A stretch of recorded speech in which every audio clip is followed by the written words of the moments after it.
All right, let's continue on talking Cincinnati Bengals football.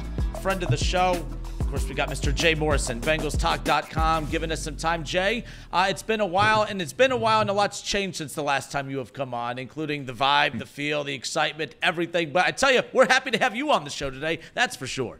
Oh, I'm happy to be here. Yeah, the hope is changed. There's a lot that has. I can't remember, when was the last time I was on. What was their record when?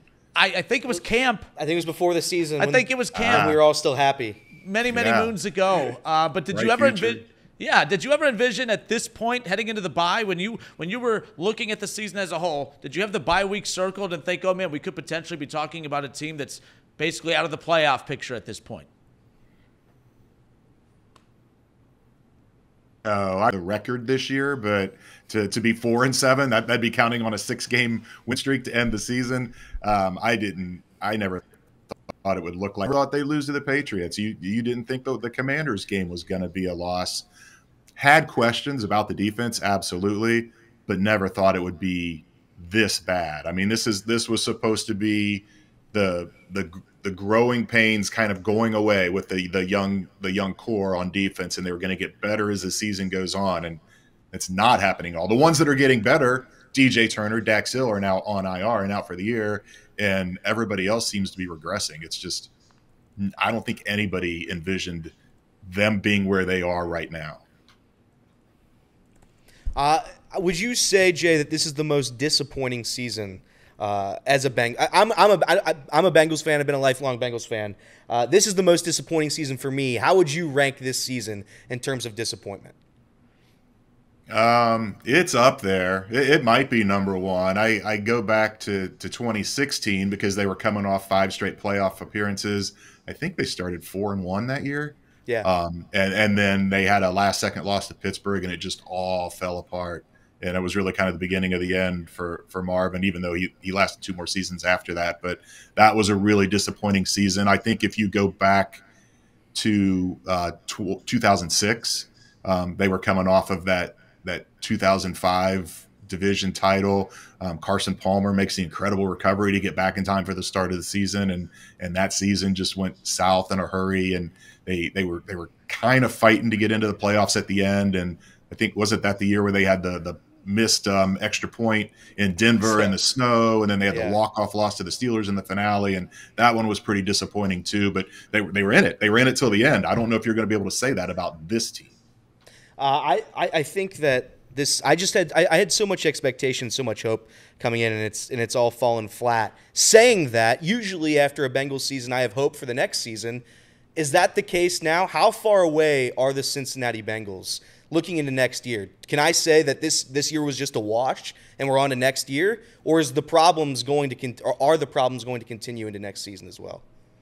Yeah, I mean, I think you have to wonder where this team goes defensively, at least. I think the offense is going to be fine now. Yeah. We've seen what it looks like without T. Higgins, and you assume they're not going to have T. Higgins next year. So Jermaine Burton's not the answer. So I don't know where they go to get a number 2 receiver to get anywhere close to kind of production that T's having. But they've found ways to still they still play well offensively when T's been out with the injuries. They haven't won, but they've kept things going offensively. But defense, yeah, my gosh, I mean, these young guys just have not grown into their roles, and you wonder. It gets to a point where you wonder if they ever will, and it's getting harder and harder. You're not going to be able to just go out and buy new pieces in free agency when you're going to have to pay Jamar, and you're already paying Burrow, and Hendrickson. Is Trey going to demand a trade again? Is he going to want a new extension or threaten to hold out? There's just so many questions, so many things that can continue to go south. Is Lou Anarumo even going to be back next year as a defensive coordinator? There's a lot of question marks on that side of the ball going into 2025. And I think these last 6 games will answer some of that. With DJ Turner and Dax Hill out, then you're going to see Cam Taylor. He got benched, and now he's going to be back in there. Yeah. Josh Newton, the rookie, he played pretty well. How does he look in these last 6 games? We were just talking about all this on the podcast, that in the 90s, they were the send them home happy Bengals. They always found a way, once they were out of it, to kind of make a run and give you some hope for next year. And then that was, there weren't any changes. And I wonder, I mean, it feels like right now, if the season ended now, Lou probably wouldn't be back. but they don't have any good offenses that they're playing in these final 6 weeks. Yeah. And if this defense does start to gel a little bit and show some progress and starts playing well and even gets on a little bit of a run in these final 6 weeks, would that be enough to run it back and bring Lou back? I don't know how that's going to play out. Speaking of Lou, and I probably know how you're going to answer this question, but I'm going to ask it anyway. The Bills have made the playoffs for 6 straight years. The Kansas City Chiefs have made, that's counting obviously this year they're going to make it. Kansas City Chiefs have made it 10 straight years. The Ravens 6 of 7. The one time they missed it, obviously being Lamar being hurt in 2021. When Lamar was healthy that season, 7 and 5. Every quarterback, every good quarterback, and I like to think Joe Burrow is a pretty damn good quarterback. Every top 5 quarterback outside of maybe Justin Herbert, you can start throwing Justin Herbert in there, has had the ability to make the playoffs consistently. You're now looking at back-to-back seasons. I know last season's a little bit skewed. Joe Burrow was hurt. He was 5 and 5 when he was healthy-ish last year. I don't know how much of the season he was actually healthy. But at some point, the coaching staff has to be looked at here. And I know Lou is probably a symptom right now. His name's going to be bigger than Zac Taylor, but the Chargers had to let go of their head coach when it clearly wasn't working with a top 5, top 6, top 7 quarterback in Justin Herbert. When does the panic button get hit? When do the Bengals look to move on from Zac Taylor? And I know you might not have that answer, but it's just I have to ask it. Well, I mean, you look at the track record, and Mike Brown is as patient as they come. Yeah.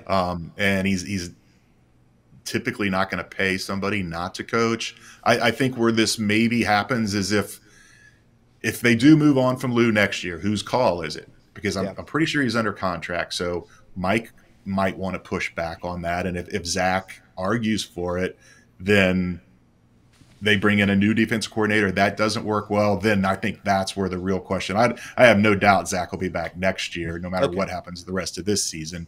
But yeah, the patience he showed Marvin Lewis with no playoff wins and some really horrific seasons, that 2010 I think of. Yeah.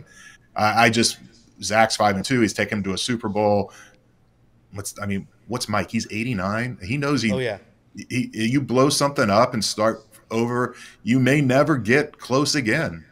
He wants to win a Super Bowl, and he might see that as staying the course, as being the best course of action. Maybe other people don't agree with that, but their opinions don't matter. The only one that matters is Mike Brown. Yeah. So I think that we'll see how long this lasts, but I don't see the panic button getting pushed anytime soon. Joe Burrow is going to keep this team relevant. They're not going to be just a total train wreck. They've made the playoff every year that he's finished a season. So does he finish this season? Do they make the playoffs? Doesn't look likely for them making the playoffs. Not mathematically out of it yet. The AFC, that bottom tier, the seeds 7 through 9, it's a jumbled mess. And they do have an easy schedule coming up. You could see a run possibly happening. They've been terrific coming out of the byes in the past. So I don't count them out yet, but it's obviously a very, very steep hill to climb to even consider getting back into contention. Jay, you mentioned right there that Mike Brown wants to win a Super Bowl before he passes, and certainly Joe Burrow gives him the best chance to do that. Joe famously said the Super Bowl window is open his whole career. At this point, it feels like that initial Super Bowl window when we went in 2021 has closed, and the Bengals are going to have to open another one with a sort of rebuild on the fly. Do you expect the front office to be willing to adapt their ways to function with the burden of a major quarterback contract, to make the necessary additions and changes to get this team back to a competitive place? Because there's so many changes that have to be made to this roster, at least it feels like right now, sitting at 4-7, and with a $55 million quarterback contract, it's going to take some bending over backwards by Mike Brown in that front office to get that done.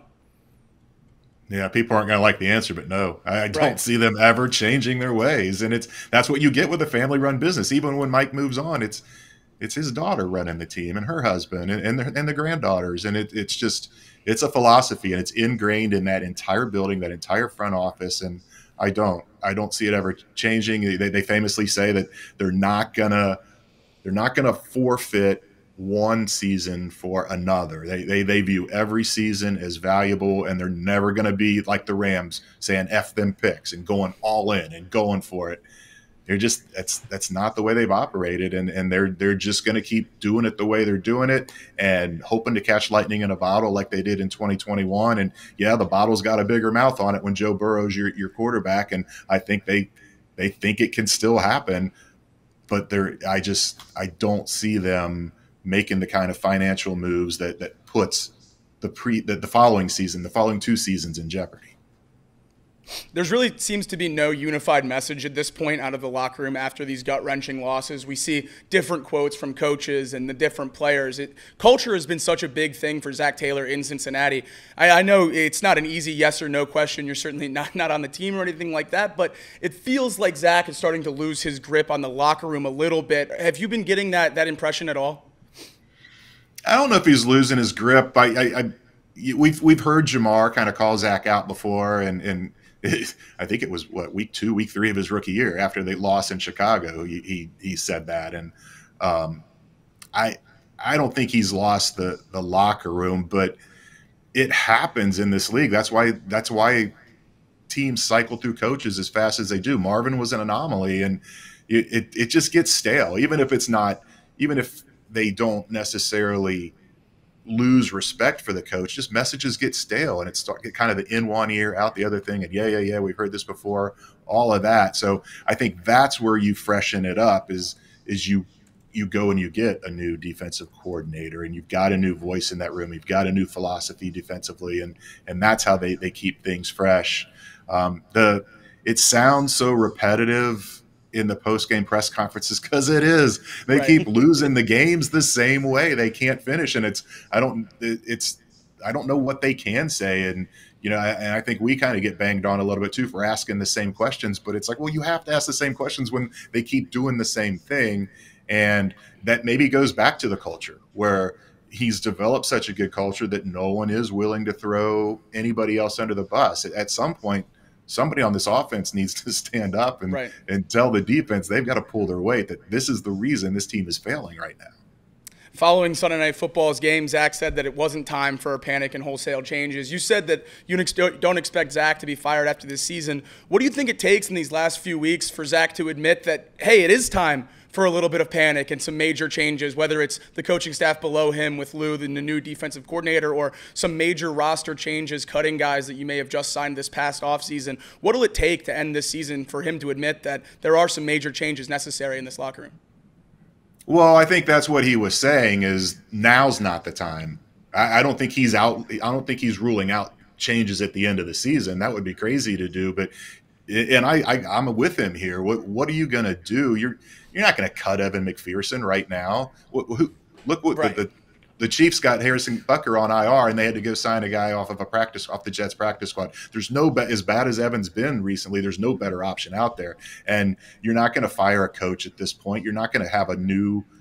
I don't know that anybody on that defensive staff right now would be any better than Lou. It's still going to be an old voice. It's not going to be this infusion of energy and a new defense. And you're not going to go pull somebody off the street at this point. It's going to have to be somebody on the staff. So that's why I don't see it making any sense to make any major changes right now, even though the bye week is when a lot of that stuff happens for other franchises. With only 6 games left, it's just kind of, they are who they are, and they've got to figure out a way to dig out of it. And if they don't, there's some people who are not going to be back next year. Jay Morrison with us here. This is Off the Bench, presented by United Dairy Farmers. Jay, we appreciate you taking time and hanging out with us. I know you got plenty more work to get into here throughout the day, but one quick question. I'm sure you get this. I don't know if you're still getting Christmas cards from Joe Mixon or not. I know you and him were really close, but I am kind of curious. I had no problem with the Bengals moving on from Mixon. I think it was the right choice, but are you getting a lot of the people coming back saying, hey, it was a mistake to move on from Joe Mixon, when you see the production that he's giving the Texans and you see the lack of run production that the Bengals are getting throughout this season? They could have really used him. Your thoughts on the mistake maybe being moving on from Joe Mixon? Yeah, I mean, it's a topic on Twitter. Every time he has a game like he did last night, everybody's like, why did the Bengals get rid of him again? And so 2 things can be true. He was not a good fit for the offense that the Bengals want to run with Joe Burrow. He is still a great running back. And it was one of those things where they wanted to take some of the load off of him, and he's a bit of a problem in that he wants to be on the field all the time. And so if you're going to start splitting carries, he's going to be a problem in the locker room.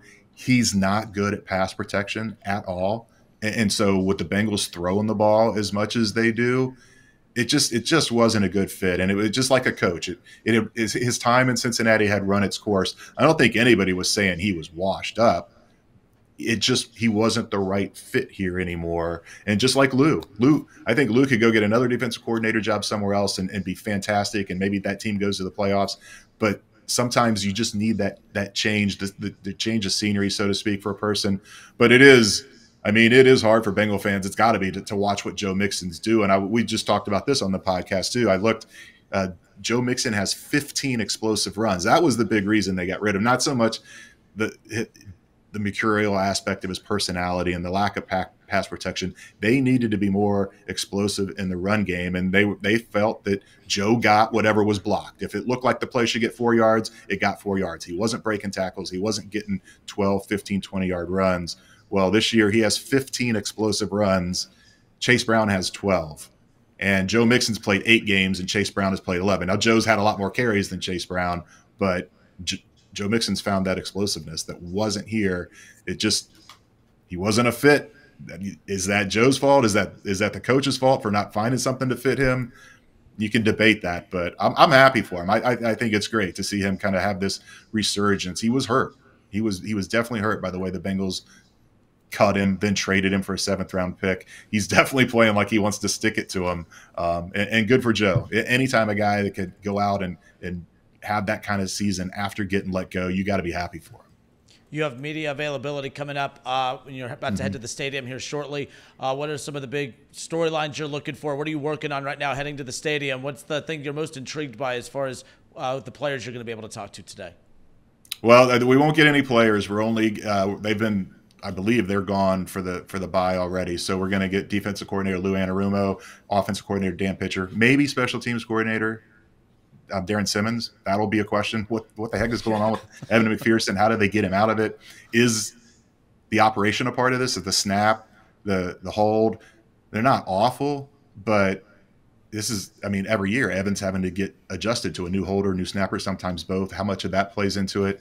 And then talking to Lou about where they go defensively now with DJ turnaround. This is going to be the second time that they've benched Cam Taylor-Britt, and they've had to go back to him because of an injury. And where do they go from here in that secondary? It's a mess right now. And when you have your top 2 cover corners on IR, I don't see how it gets better. And then with Zach, we'll be talking about, what is the plan after the bye and how can they get this turned around? And I know what the answer is going to be. It's, one game at a time, be more consistent, get in a rhythm, but I don't know that it can happen. 6 games left. I think the Vegas line right now is 7.5. So would you bet on them going 4-2 down the stretch? I wouldn't. All right, Jay Morrison, BengalsTalk.com. Awesome enough to give us time. Now with BengalsTalk.com, just talk about some of the new projects you're working on, where people can find your work, of course, and obviously plug the podcast. Yeah, BengalsTalk.com. I'm working with James Rapine under the Sports Illustrated umbrella, so all my stuff is up there. It's free to read. I still same handle on Twitter @byJMorrison, and then the podcast I do with Paul Dehner Jr., the Growler. We just recorded, and we record every Tuesday morning. We record Thursday mornings. We do a post game, the walkout on Sundays. So have a lot of those up. We have a Burrow-centric episode we're recording later this week that's going to drop next week. And then we do a lot of live shows down at the Banks, and we're going to be doing a live show Thursday night, not Bengals related, Reds related. We're going to have Todd Frazier in. We're going to rewatch the Home Run Derby from 2015 and then talk to Todd about that experience. And then he's going to stick around and do a meet and greet with fans afterwards. So that's going to be at BetMGM at the Banks. Everybody's welcome to come down, say hello to Todd, and we'll have plenty of stuff to give away that night. All right, Jay, you the man, sir. Appreciate you. Thanks, Justin.